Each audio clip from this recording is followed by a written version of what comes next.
থাকে কর্মস্থলে। তার স্বপ্ন পুরো অনেক স্বপ্ন ছিল, সবই অধরা, চোখ দিয়ে শুধু রক্তই ঝরেছে। এমন একটা মানুষ, আমরা এমন একটা ডাক্তার তৈরি করেছিলাম, এমন একটা মেয়ে আমাদের ছিল যে আমাদের খুব গর্ব ছিল যে তার একটা গৌরবময় অধ্যায় হবে, অনেক মানুষের সেবা করবে, অনেক ভালো থাকবে, আমাদের ডেকে বলবে যে অত বড় ডাক্তারের বাবা মা।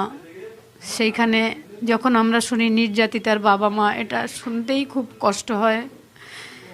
কাকিমা, আপনার চোখের জল, আজকে জন্মদিন, বোধহয় এর আগের কোনো জন্মদিন মানে কল্পনাও করতে পারেননি এরকম একটা দিন আসবে। কোনো দিন কল্পনাও করিনি।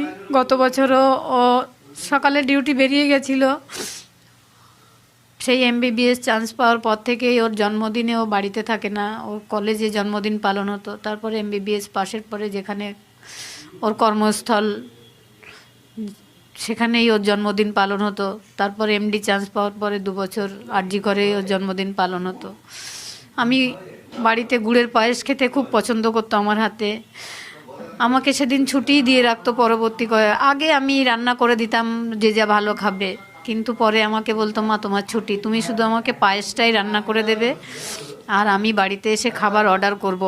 আমরা ওই দিন অর্ডার করা খাবার খাবো, আর পরে যেদিন বাড়িতে থাকবো সেদিন তুমি ভালো ভালো রান্না করবে, আমি সারাদিন একটু একটু খাবো। মায়ের চোখের জল, এই যে বিছানা, এই বিছানা ছিল তিলোত্তমার আশ্রয়ের জায়গা বলা চলে। এই